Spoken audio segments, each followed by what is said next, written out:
Friends, ये अभी जो छीली थी मैंने गाजरें,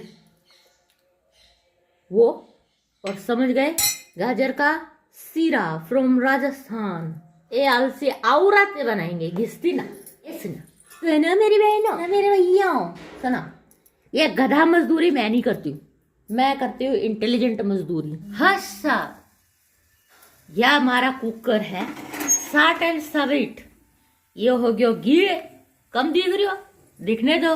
इलायची दाना, ये देखो, डाल दो। अब यूं मत कह दो पीछे कुछ बनाया था तो तुमने वो क्या कहते हैं इसको, बादाम और ये सब काजू था ना, जो भी तुमने डाल दिया था। माय डियर फ्रेंड्स, आप जानते हो गाजर पानी छोड़ेगी, समझे आप? कैसे, वो भी बताया जाएगा। बस इसमें दूध डाल दो और ढक्कन बंद कर दो, 2 सीटी आने दो, फिर रोज का प्रोसेस बता दिया जाएगा। ये देखिए, ये पूरे तरह मैश हो चुका है। अब ये कुकर चढ़ा दिया है मैंने, ये घी गरम हो गया है, गरम क्या, जलने लगा। ये चूल्हों का यही रोना है। ये डाल दी मैंने वापस से एक बार इलायची, ये ड्राई फ्रूट्स,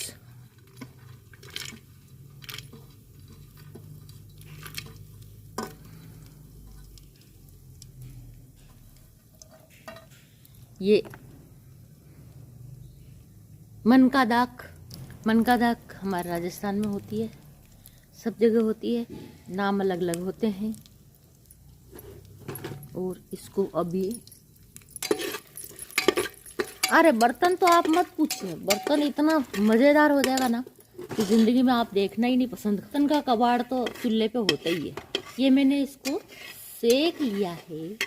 अब डाल देती हूँ इसके अंदर गाजर का मिश्रण, उबाला है। अब इसका पानी कटेगा, जैसा कि आपको यहाँ दिख पा रहा है, पानी बहुत सारा है। कटने में टाइम लगेगा, लेकिन देख, ये चूल्हा है, तेज आग से जल्दी कट जाएगा। जितने मैं बताती हूँ आपको बात, इस गाजर के हलवे की नई बात यह है कि एक तो आपने इसमें मेहनत कम की, टाइम भी कम लगा, वरना 2 किले गाजरे घसते घसते 2 घंटे लग जाते। स्मार्ट वर्क इसको ही कहते हैं, बाबू बाबू। समझे क्या? हाँ, मैं एक बात कहूँ, मेरी जो मम्मी थी, उनकी जो सास थी, यानी कि मेरी दादी, दादी के जमाने में मेरी मम्मी को कहा, बेटा पति का नाम नहीं लेते हैं, पति परमेश्वर होता है। उसने बोला अच्छा, ऐसा क्या, बिना किसी सवाल के मान लिया। फिर उसके बाद आई मेरी जैसी कम ज़्यादा ऊंची बत्ती लेकिन पढ़ी लिखी साक्षर पीढ़ी ने बोला पति परमेश्वर होता है, ऐसा आप क्यों समझते हैं? वो भी तो खाता पीता हगता सब कुछ करता, उसमें मुझ में क्या फ़र्क है? वो परमेश्वर है। तो दादी सास बोलती है,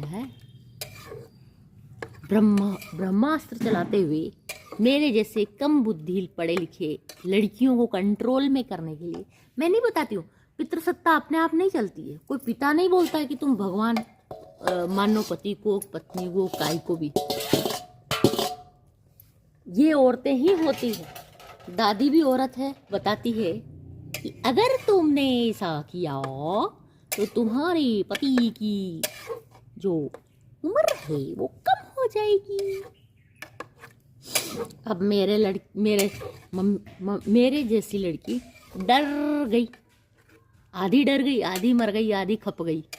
जिसकी जैसी एजुकेशन थी, अगर कोई कमाती थी तो उसको मरने की क्या, कुछ करने की, सोचने की भी आवश्यकता नहीं थी। जो कमाती थी उनको मानने की भी आवश्यकता नहीं थी। लेकिन फिर भी 50% से ऊपर मान लिया लोग। अब जो मेरी बहुएं आएंगी ऐसी नहीं होगी। वो सवाल भी करेगी और उनको जवाब भी पता होगा।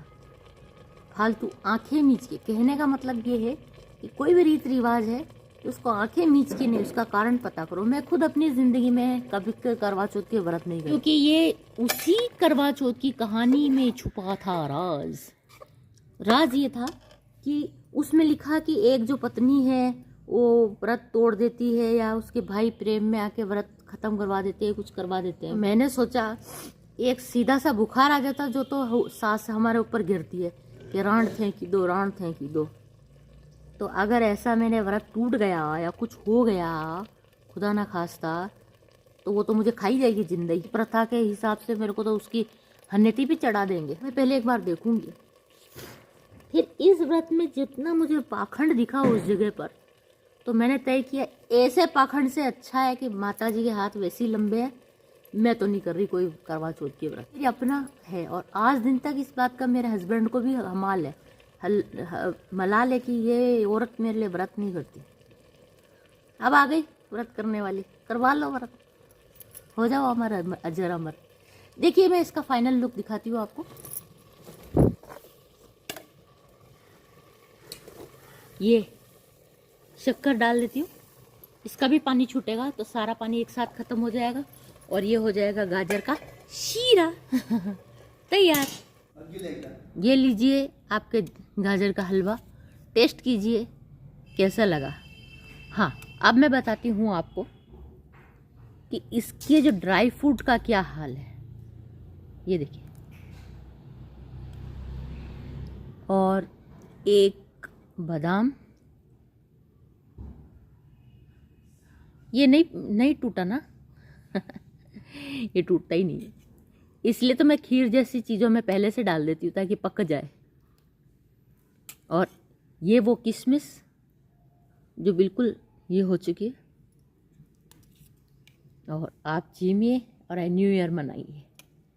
Thank you, do visit again.